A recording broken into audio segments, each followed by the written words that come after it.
Hi friends. You know, the old saying goes, when somebody shows you who they are, believe them. Well, what's true about government is that they seem to never waste a good crisis. In fact, when we look back over at least the last 20 to 25 years, as we've had moments of crises as a country, the government has swooped in, saved the day, but expanded their control, influence, and power. Let's go back to September 11th. The government now is involved materially in invasion of privacy, protection mechanisms that would have been unheard of prior to the terrorist attacks. The banking crisis and financial crisis of 2008 and 9, the government steps in and does unprecedented government spending, printing, and control now of banks, never to recede again.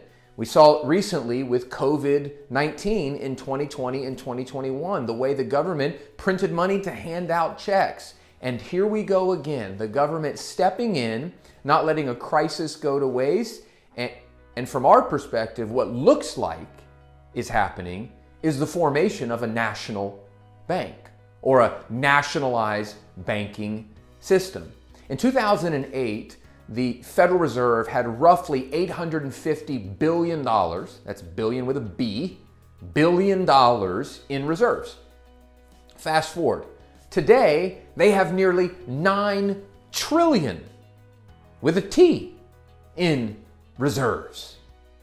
But for what?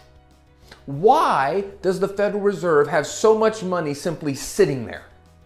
When you're the entity that controls the money supply and the printing of money, why do you have so much in reserves? But then to take it a step further, they now require banks to keep an exorbitant amount of money in reserves. In fact, right now, banks have about $3 trillion in reserves. And if interest rates approach 5%, that means the federal government would be paying banks with taxpayer monies nearly $150 billion a year just to keep cash in the banks. But for what reason?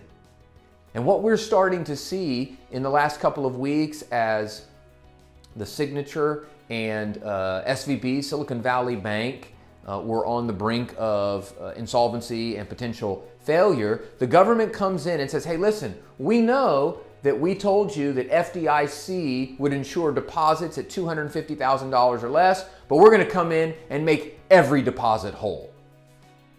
What does that do?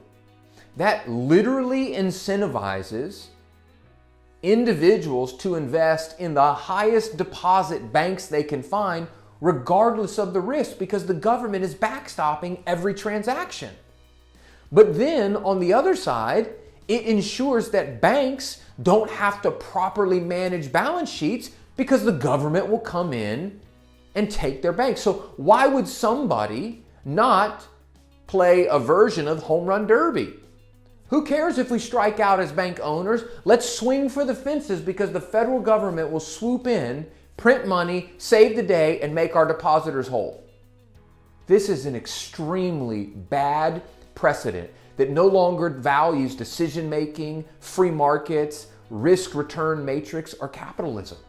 It favors a government coming in, controlling the money supply, dictating the terms of arbitrary interest rates, and managing deposits and the overall financial system.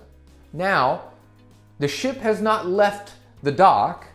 We're not too far gone to right things in that way, but what certainly looks like is forming is some version of a nationalized banking system, which we think would be extremely impactful in a negative way to financial markets, to the overall way that we think about managing and making money as a society. Now again, it's not done yet. We've got plenty of time. But here again, the government wastes no good crisis. And if it walks like a duck and talks like a duck, it might be a duck. And so we've got some serious decisions to make in upcoming elections with the individuals that we place in power and the direction that we want as a country when it comes to financial independence and free markets. So this is a longer term horizon, but it certainly looks like the beginning of a nationalized banking system. Thanks for watching. I'll see you next time.